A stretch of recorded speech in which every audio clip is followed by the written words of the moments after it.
Hey guys, we're live. We're live. Today I got a brand new guest for you guys. It is Sabrina's magical world of thrifting, right? Yes, Hey, that's right. all right, all right. What's going on? Go ahead and introduce yourself. Tell everybody in our audience who you are, where you're from, and what it is that you do. Awesome. So I'm Sabrina. This is Sabrina's Magical World of Thrifting. And I sell mostly on eBay. I do cross post some of my listings onto Macari and Poshmark, but for the most part, most of my money comes from eBay. So that's where I direct most of my attention to. I mostly like to sell media and toys, but I'll basically sell anything that I think I can make money off of. And I'm located in Colorado. This is where I started my reselling journey, but I am about to move to California. So that's where I'm at Wow. right now. So that's going to be interesting. See how that goes. So I gotta ask, why the whole transition? Because it's not just you. You have like your husband, you have kids, you have a family. So why did you guys decide to just uproot and leave to move to California? Well, we're actually from California. I was born and raised there, and we moved Yeah. to Colorado simply because we just couldn't afford California, and we just were fresh out of like college and all this stuff. So we moved to Colorado. We were able to get established, and we just decided we wanted to go back. Okay, I was just wondering maybe if like your husband or you had a family member that maybe somebody had offered them a better job somewhere in California, or maybe you just got homesick and wanted to spend time with your family. I just was curious. So what part of California are you going to be moving to? So I'm actually from Northern California. I was born and raised in San Jose, but we are moving south. So we're going to be living in Marietta, which is Okay, awesome. like in between San Diego and Anaheim. Okay, cool. We're live. I'm going to say hello here to a few people here in the chat. My buddy is here. Zombie Bargain Hunter is here in the chat. So I don't know if you know Zombie Bargain Hunter. He actually lives in California. We have LKL Graphics. Keith is here in the house. Wanted to say hey to the Hoogs are here. Hey, thanks for coming by and hanging out. And we have the Selling Sniper is here. He says, just like me, I will sell anything that makes me money. And I wanted to say hey to Secrets of Wanderlust Reselling. Hey, I saw you guys on that auction the other day for Wendy's husband to help her get that oxygen tank. So thanks for coming by and hanging out. The Twin Flippers is here. So hey, Twin Flippers. That's Jermaine and Tremaine is hanging out with us, and we have Terry Picker Flipper says hi. I sell loads of media and kids books. And the Hoog says what part of California? So we just talked about that. You said you're going to be moving to the southern part of Yes, California. yes, yes. Awesome, awesome. So you're in the process of moving. You're still doing your resale game. You didn't shut your store down yet, did you? Are you Not still yet. reselling? Because I was watching your What Sold video. So tell people a little bit about what are some of the items that you sell on your eBay store.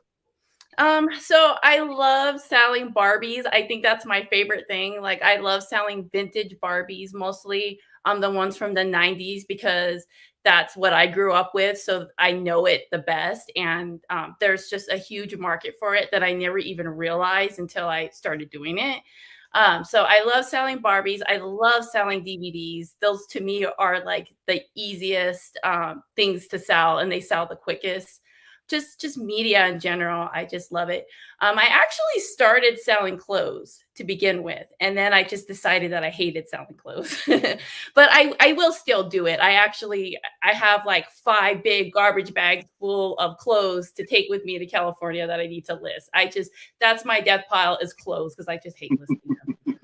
I'm with you. Yeah, I try not to pick up a lot of clothes because if I do, it doesn't matter if it's new with tags, used, or whatever. It'll just end up in this mysterious death pile, and I'll never get around to listing it. So, and then it'll end up getting donated or thrown. Most of the time, it gets donated or thrown away. But I wanted to say, hey, real quick, too. Perfect Pearls is here. Says we just had a vacation to San Diego. Beautiful weather. We have the Hoogs are here. They said we're from Southern California. Richard is here. He says, hey, y'all, I just discovered and subscribed to Sabrina, her energy and positive vibe. Yeah, for sure. Yeah, I am a recent subscriber of your channel as well. And that's the first thing I get is your energy. You're like, hey, you guys can live in this regular boring world. I have this magical world. Like I have sunshine and rainbows. I'm in my own little positive vibe. Don't try to ruin my mood. Like I just get that kind of vibe from you. So I love talk that. to me a little bit, Sabrina. Tell us a little bit about how you got into this resale game, because it's difficult for people like you have a family, you have kids, so it's difficult for you to be like, hey, I can only work from this time when my kids at school, and I have to be clocked off at this time to pick my kids up from school. So tell us a little bit about how you got into the reselling. Yeah, of course. So I actually was just a fan of thrifting in general. I love going to thrift stores, just shopping for myself and for my daughter, because I learned when you have a kid, they outgrow clothing super fast. So I'm like, why am I going to go paying full price for something when I could just get her some really cute clothes from the thrift stores? And then I realized the same thing for myself. So I just love thrifting. It was just something I love doing on my free time. I would go to the thrift stores. And then I just always had this passion in me that I did want to sell on eBay, because I always have sold a little bit here and there, like since the early 2000s, basically. I think my store says I've been around since 2004. So I've always sold a little bit. I've always felt like it would be such a fun hobby to do.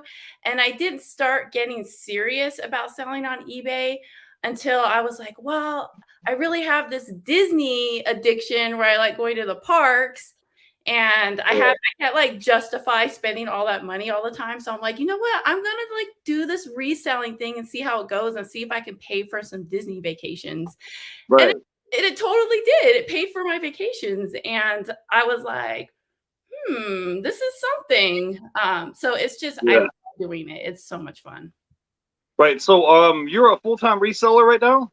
Like No, that's you're part-time, so you have another job that you do besides reselling? Okay, I was just wondering. So I wanted to talk a little bit about DVDs, because when I talk about it, people just kind of look at me like I'm a Martian from Mars or something. They're just like, there's no money in selling media items. There's no money in DVDs, guys. I promise you guys, I just sold this DVD over the weekend for $30 and I paid 50 cents for it. So if you look, what you want to do is you look right here where the little barcode is. You can scan the barcode, or you could just take a photo, and like this one, for example, I paid 50 cents for, and it sells for $20. So if you look, there's a ton of money in media, and it's everywhere, and you can usually pick it up for a quarter, 50 cents, 75 cents. You can pick it up cheap and turn around and resell it and make pretty good profit. I mean, I just sold a Blu-ray a minute ago for $15, a DVD sold for 30. I actually sold the same copy of this one DVD twice over the weekend for $20 a piece, and I'm like, oh, that's great, because I have 600 of it in stock. So tell us a little bit about DVDs, because you're going to be our resident expert as far as DVDs go today. All right. So tell us a little bit about media, what we should look for, and why you love selling media. Go ahead. Oh yeah. So I actually have a whole video about it. Yeah. But I just love selling these movies because I just notice how quickly they sell. And it's so good to have items on your store that sell fast like that. I don't know what it does. It's the algorithm or whatever, but I just feel like once things start selling, like you just go on this roll and you'll sell other things. And DVDs, I just noticed just from experience that that's what that is for me. They're just these things that I put on my store that sell fast. But I really feel the trick is to also take really good pictures and list it competitively, and I just watch them fly off the shelves. And I feel like it's something also you have to learn. It's not that easy just to be like, okay, I'm just going to start selling DVDs. I mean, obviously you can, but it's also going to take a little bit of time to teach yourself what types of DVDs and Blu-rays to look for. And just some of the things that just stick out to me as just advice for maybe somebody who's just wants to start getting their feet wet with selling media and movies is just look for something that you've never heard of before. Like if I could just say one thing, that's what it would be. Just something rare, something that looks weird or just stands out, something that you're not going to be able to stream on Netflix. Yeah. Also, if you find something that's new in the shrink wrap and you know they haven't made it anymore, like especially VHS tapes that they haven't made in 25, 30 years, and you're walking by and you see one new in the shrink wrap, I would pick it up, because usually 9 times out of 10, it's like you got to think like it's rare. They don't make it anymore. There's a really good chance I can pick this thing up for a quarter, 50 cents, because people think especially VHS tapes have like zero value. So if you can pick them up for 50 cents and post it for 20, $25, to me, that's a win in my book. Like you're literally going to make, a 30-40x rate of return on your money. So yeah, I'm really big into selling media, CDs, DVDs, Blu-rays, VHS tapes, video games, also like audiobooks. Like this one, for example, if you can pick up audiobooks, I paid $1 for this one and it sells for $30. So if you see one that's like new in the shrink wrap like this, I would Yeah. pick them up because you pick a lot of stuff up like that at yard sales, don't you? You talk a little bit about that. What's your strategy? Do you kind of negotiate with them and haggle with them a little bit at the yard sales, or do you just come to them and say, "Hey, I've got this big pile of 10 items or whatever. Can you make me a good deal on it?" So talk a little bit about your sourcing strategies. That's exactly what I do. I feel like instead of being like, you know what, I'm going to buy this one movie for $2, I'll tell them, I'll buy all 50 of your movies for $40. And I just noticed too that was a great way that I learned good movies to pick up. It's just that experience of just buying these movies in bulk and just experimenting with them. And then I also do a lot of bundling too. So it's like if you just put a bunch of like the same types of movies together, and then the thing about it is you can ship them medium mail, so they can ship for really cheap too. Yeah. Right now, well, right now media mail is like $2.89 for everything that's like under a pound. So it's super cheap. But I think sometime in August, I don't remember the exact date. I think it's August 6th or something. I'm not exactly for sure. I'd have to look it up. But it's all the prices are supposed to go up sometime this month of August. But it's still going to be like $3 as opposed to shipping first class. So it ships really cheap. They don't take up a lot of space. It doesn't weigh a whole lot. And you could get a pretty big bang for your buck. So what I try to do is when I go to like pawn shops or something, let's say they have a whole stack of them like this, and you can pick them up for 50 cents a piece. I'll go in there and grab, let's say you grab 10 of them and you spend $5. And let's say at a bare minimum, each one sells for $10 a piece times 10. Now you've turned your $5 investment into $100 worth of merchandise. So, I mean, you just have to look around. And like I said, you can pick them up at yard sales, thrift stores, pawn shops, estate sales. You can pick them up all over the place. There's lots of things that you can pick up. Let me say hello here real quick to a few people in the chat. We have the Cherry Picker Flipper is here. Says, yes, I agree. I sell lots of 150 DVDs and lots of 100s. They will sell. Perfecting Pearl says, sub to Sabrina. Yeah, definitely. I didn't get a chance to bring it up yet, but Sabrina just hit 500 subscribers. So congratulations. I would like to see you hit 1,000 by the end of the year, and I think you can do it because you just have this energy about you. You're just like, hey, I'm here. Let's go. Let's do it. Let's make it happen. So I think you'll definitely do it. And I wanted to say hey to the Selling Sniper is here. So just added Sabrina on Instagram. Looking forward to see your page, and I will subscribe on YouTube as well. Perfecting Pearl says, I'm 42 and still would love to play with Barbies. And Cherry Picker Flipper says, I do bulk lots of media, brand new Blu-rays. They sell kids books also, and lots of Dr. Seuss. Yeah. And we have Secrets of Wanderlust reselling. Is someone trying to learn Barbie niche? What are some BOLO things to look out for and look up? So do you want to talk a little bit about that? Yeah, I actually planned because I thought someone was going to ask that today. That's actually a question I get asked a lot, and it's actually a really hard question to answer.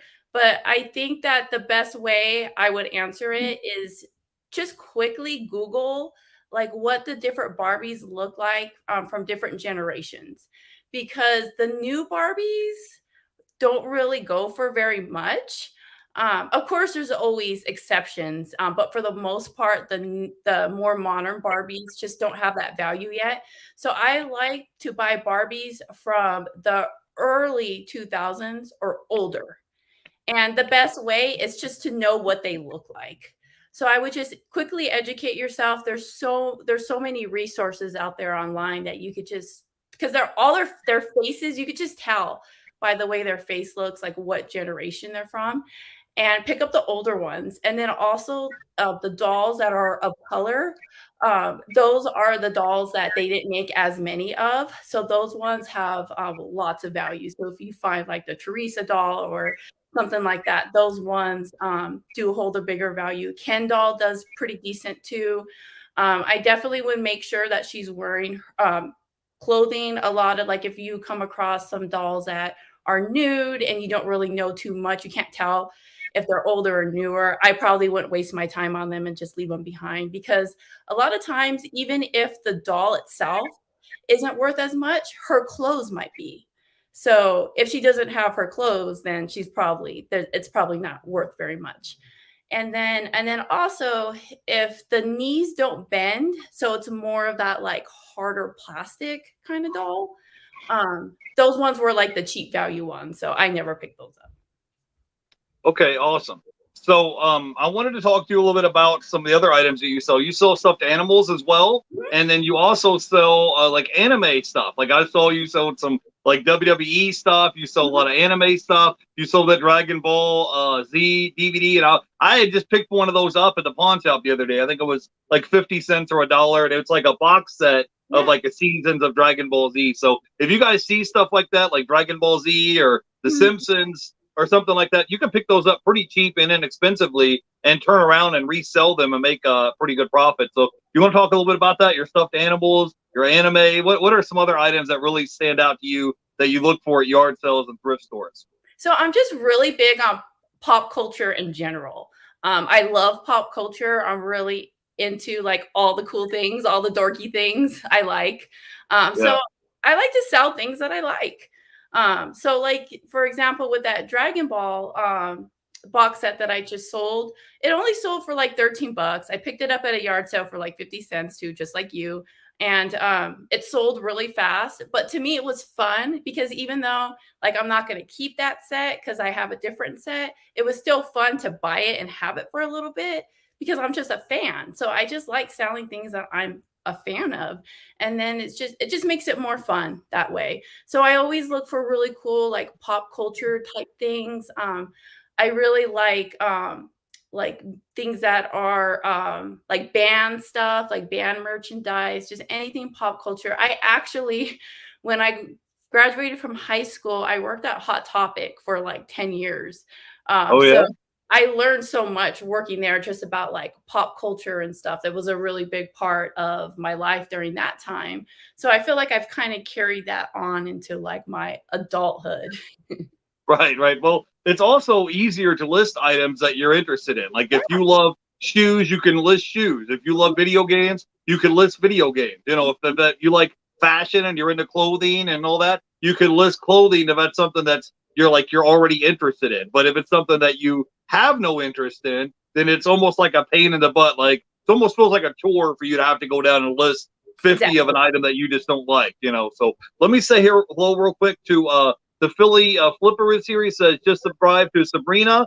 I wanted to say hey to Anytime Picker is here in the chat. Secrets of Wonderlust Reselling asked the question. He says, do they have to be original outfits? So I guess he's talking about the Barbies. Yeah, that's a great question, actually. If it is the original outfit, that's great, especially because it makes it easier for you to identify the doll and to post it.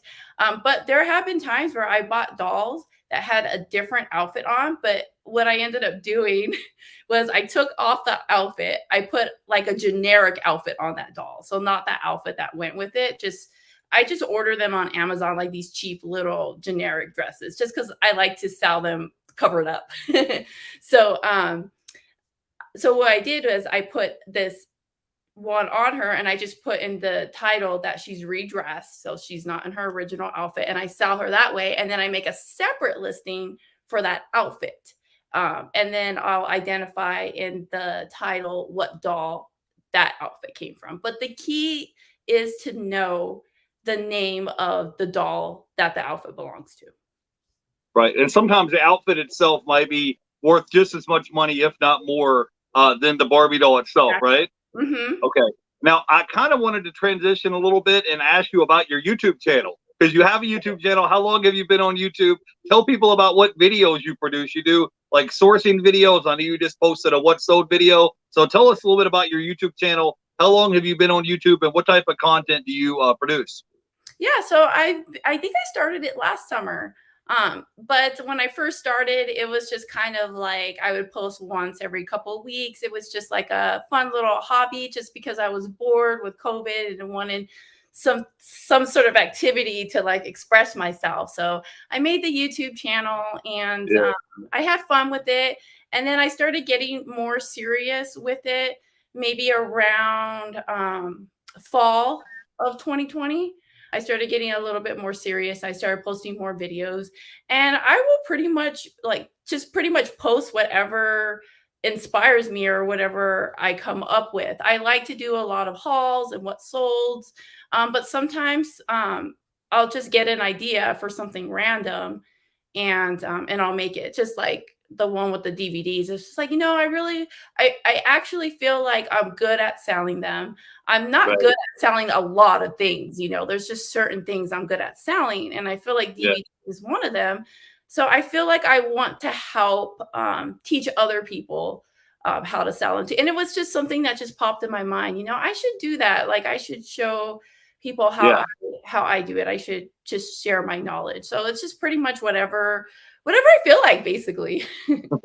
Yeah, I can tell it's kind of like a creative outlet for you, where you Yeah. can kind of get your ideas from your brain, like in Mhm. out of, like, not on paper, but like in cyberspace. So you're like, hey, I got this creative outlet. I go out here and make it happen and all that. So let me say hello real quick to Regina is here. I wanted to say hey to Paul, the fully flipper is here. Jeff can sell ice to an Eskimo. You're funny. I wanted to say hey to Secrets of Wonderlust Reselling, and I wanted to say hey to Roman is here in the chat. So if you guys have questions for our guests, drop it in the chat. So Sabrina, so you're at 500 subscribers, and your goal is to try to hit maybe 1,000 by the end of the year, because we're only in August. I think you can do it.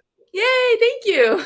I'll try. So I have all our links down below to our guests. So tell me a little bit about what your plans are for the future, kind of like with your YouTube channel, with reselling. You said you and your family are preparing to move all the way to California. So what are you guys going to do? Have you got a house picked out yet, or what? Tell us a little bit about what you guys are going to be up to. Go ahead, Oh tell us my about gosh, it. I'm so excited. And one of the things that I knew that was really important when we picked out a house is it has to have an area for me to store my inventory. Because I told my husband, if you can't find me a house that has a place where I can store my inventory, then we're gonna have to pay for a storage unit. Because I don't Right, right. want that to hold me back. I don't want to be Uh-huh. like, I'm not gonna buy things because I don't have a place to store them. And I feel like that's kind of where I'm at right now. So moving forward, I really wanted to make sure that I have a place to keep my stuff. We actually, so both me and my husband, we both work remotely. So we only have one car because of that. And the house that we got is a 3-car garage. Wow, let's go. I'm happy for you. So now I have all the space. So I'm so excited about that. I feel like that's really going to help me. That's going to help my eBay business grow a lot, because I'm not going to have that restriction anymore. Because I always have that on the back of my mind when I'm sourcing. I always think about my space. Yeah, I'm with you. Yeah, I was doing an eBay store and I had 5,000 items in like a little 1-bedroom apartment. So I had stuff like stacked to the ceiling, and No. then like I would be asleep, and then the stuff would like fall over, and it Oh, would you would just hear like like a big crash, and you're just like, what was that? What was that? So yeah, I definitely know where I moved to. I got a shed in the back, and I got a big 5-car garage, and that was like the deciding factor for me. And they were like, well, why do you want to live out in the middle of nowhere? I'm like, you don't understand. Like, all the money that I'll be able to make from reselling should definitely offset my cost of living for me living here, because I'm like, I can probably grow and probably put 10,000, 50,000 items listed, because I have all this space to store merchandise. So yep. yeah, if you're a reseller, you don't kind of take it into account. Like regular, like little 1 or 2-bedroom houses aren't really set up the best for resellers when you have a ton of items in your store. So you're going to be growing and expanding your store. How many items would you like to have listed in your eBay store? Well, right now I went and took a lot of stuff off that I just a lot of stale inventory. I'm not going to travel with it, especially since we're using the pods, so you only have so much space in those pods. So I did have to take a lot of stuff off. Like I said, it was only stale inventory anyways, and I'm at about 900 items right now, but I would like to be at about 2,000. That would be ideal for me. Okay, cool. Now, tell everybody about your yard sale that you had like recently. Tell us the story, because if they're not subscribed to your channel, they have no idea. So tell them a little bit about what happened real quick. I know, but it's like, it was like you're trying to purge merchandise and purge some stuff because you're in the process of moving from one state to the next. So you're like, hey, I've got to move some of this merchandise. So tell everybody about your yard sale that you had. Okay. So I just love yard sales. I love going to yard sales. I think it's so much fun, not just for finding things, but I just like going and looking at things and talking to people and being outside, and just everything about yard sales is just so much fun, in my opinion. So I was really excited that we were going to have a yard sale, and I Right. prepared for it. I put all this time into it. I took the time to post it on like multiple platforms just to let people know about the yard sale, like all Yeah. the platforms that I use to find yard sales. So I went and did that. I went and I bought a sign at the Dollar Tree, and I had it all ready to go on the side of my street. And right at 8 o'clock when it started, I started getting lots of people and my stuff was selling. And I'm like, this is awesome. I'm having so much fun. And then right at 9 o'clock, it just went dead. Like it just stopped and nobody was coming. And I'm just like, this sucks. So I was kind of like, okay, it's gonna pick up. I know it is. So I'm just sitting there and I'm waiting, and no one's coming. And I'm like, okay, well, let me just sweep the garage. And I'm just like trying to find things to do, like waiting for people to come to my yard sale. And then my husband and my father-in-law went to the store. And then when they came back, my father-in-law told me, oh, someone down the street is having a yard sale. And I was Right. like, oh my gosh. So then I went and I walked over because it was like the way my street is. I'm like the 20th house down, and this was like the third house. They had a little yard sale set up. Yeah. But the only sign that was on the front of the street was my sign. But you hit their house first before you hit my house. And I don't Right. know about you, but when I go to yard sales, if I pull it up on the GPS and I see a yard sale, I'm just going to assume that's it. I'm not going to like compare the address or anything. I'm like, oh, there it is. Right. So Right. I think that's what happened. And I don't think it just ruined my yard sale. Like no one came. Right. Well, that's okay. That's okay. I'm excited for you. You're gonna be moving to your new house. You're moving to California. You got a big 3-car garage, and once you kind of transition, you're gonna be able to reset, get settled in, and everything's gonna be great. So it's gonna be all right. So Sabrina, you also sell. What other platforms you also sell on eBay and I think maybe Poshmark and Macari? What other platforms you sell on? Just those two. I have gotten my feet wet with Etsy, with Facebook Marketplace, and with Kittison. But I just realized just having too many platforms sometimes, I think it can be more harmful than good. Because now it's just like I'm getting more stressed out now when I sell something. I'm like, oh, now I gotta go and delete it on all these platforms, and then I forget. And I know that because I use Venmo to cross post, or not Vendu to cross Right. post. And I know that they have a feature that you could pay extra to like delist on all of them, but I'm not always on my computer. And like if something sells like, at 10 o'clock at night and I'm lying in bed with my phone, I don't know. It's just too much work for me. I feel like to have too many platforms to like, to just have to manage. So I decided I'm just going to stick with the 3 that I know and the 3 that I'm established with. And I'm not going to add on any of the other platforms. Yeah, well, it sounds good in theory to kind of cross list on multiple platforms, but then, like you said, when the items sell, you're kind of having to like, go back and delist them on the other platforms, and one of them sell. I feel like I think eBay has like 187 million buyers have actually checked out and bought something in the past 12 months. So I kind of focus a lot of my attention just on eBay because that's where the buyers are on the platform. So I focus a lot of attention there, and then whenever the item sells, we just ship it out. So let me say hello here to a few people. We had some people jumping in the chat. Philly Flipper says, I would burn down that neighbor's house down. Now, we don't promote violence here on this channel, but maybe just, maybe you kind of, knock on the door kind of rudely, We have the ATO Flipper is here. I wanted to say, hey, I saw your interview. You were on with Hammock. I saw your interview today. I was on with them last week. I think it's going to come out next week as well. So if you guys get a chance, check out the interview with the Hammock, Hammock's interview with the ATL Flipper. Resale Dojo is in the house. Hey, Steve, what's up? What's up, Steve? And I wanted to say hey to Terry Picker Flipper says, here in Florida, we have a community yard sale, which draws in loads of buyers and sellers. trying to do it with the entire community. Yeah, that's awesome. And I wanted to say hey to Perfecting Pearls is here. We got Mengel Vizita. I hope I didn't mispronounce your name. I do that sometimes. Miguel Vinaja. That's my dad. Hi, Dad. Okay. Hey, I mispronounce people's names all the time. I don't do it on purpose. So if I mispronounce it, I apologize. So we have a question here. It's Richard says, I'm recently retired and I think I'm ready to jump into the reselling game. Still a little nervous about it, but getting plenty of tips from you and Sabrina of how to do it. So Sabrina, since you're here, we already have our one of our expert reselling panelists today. Drop some knowledge on this. If somebody is new to reselling, or maybe they're doing it part-time, what would be like 3 or 4 pieces of advice that you can give them to help them like jumpstart their reselling business? Learn shipping. Like that's to me like the number one thing that you're going to save the most money on is to learn shipping. Buy a scale, buy different size boxes, and stock up on the free priority mail boxes. Just get what you need, because there's nothing worse than when you sell something and you don't have the right supplies on hand to ship it, and it gets stressful, and you can also waste money too if you don't understand the way it works. So number one, learn shipping. And there's so many resources on YouTube to learn it.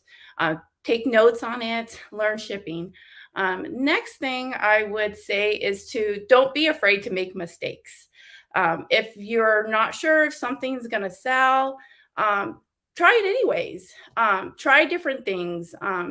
Just because I don't like selling shoes doesn't mean that you can't be successful on it.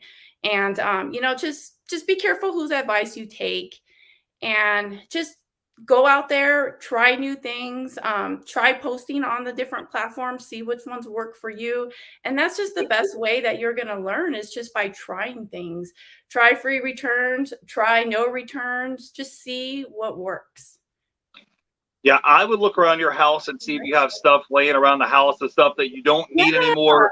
Yes. Stuff that you want to get rid of. Maybe you have some old remotes laying around. Maybe you have CDs, DVDs, Blu-rays, old video games. Maybe you have shoes. Maybe you have a pair of pants. Maybe you have some gifts somebody gave you for your birthday or Christmas that's still in the box and you never opened it. Just start with stuff you have laying around the house. And then, when you're ready to start putting skin in the game, you can start off going to yard sales, thrift stores, pawn shops. You can start off picking items up like this item here. I picked this up at the Dollar Tree for $1 and it sells on eBay for $20. So start off small, literally you can start off with, $50, $100, $200, and then just gradually as you make sales, reinvest some of that capital back into your business and just start off small. You don't have to start off saying I need 2,000 items in my eBay store. Start off with 10, and then try to get feedback in your store. When you're first getting started in your eBay store, buy some things. I know it sounds counterintuitive because you're like, Duff, I want to make money selling stuff. Why do I need to buy things? You need to get your feedback score up over 100 on eBay, so that way people trust you and they know that you're not going to try to scam them. Because you have to remember, like when you're online, people don't know who you are. They don't know if you're trying to scam them. They don't know if you're going to send them junk. They don't know you from Adam. Like you kind of building up your reputation. So I would do that. You can go online and get little stuff like little stickers or sticky notepads or ink pens. You can get stuff very inexpensively to build up your feedback score. And then once you build up your feedback score, then it's like, hey, I'm established on eBay, and then you'll start generating more sales. So you can do it. Just getting started, I think, is like the hard part, And then once you get started and you get moving and you start hearing ka-ching, or you wake up and you have $100 in sales while you were sleeping, you'll start getting motivated more, to list more items. So anyway, so we had a great time hanging out with you today. Tell everybody where they can find you out on YouTube and Instagram so they can go by and check you out. Yeah, so it's just Sabrina's Magical World of Thrifting. I think my Instagram is Magical World of Thrifting. So yeah. I have all the links listed down below. Do you have any other final thoughts or any other words of wisdom that you would like to leave our audience with today? Tell them what happens when they wish upon a star. Sabrina. When you thrift upon a star, all your dreams will come true. There we go. There we go. Awesome. Awesome. Well, thank you for coming on and hanging out with us today. And hopefully you'll come. This was fun. Hopefully you'll come back and hang out with us again sometime. So we greatly appreciate you hanging out with us today. If you get a chance, go ahead and subscribe. Show our guests some love. All the links are down below. YouTube, Instagram. We're going to try to get her to 1,000. Hashtag Sabrina 1K. We're going to make that happen, guys. So go ahead and support our guests and check her out. And you won't be disappointed. Till then, I will see you guys Wednesday. I have a brand new guest coming Wednesday. You guys have a great day, and I'll see you then. Bye, everybody.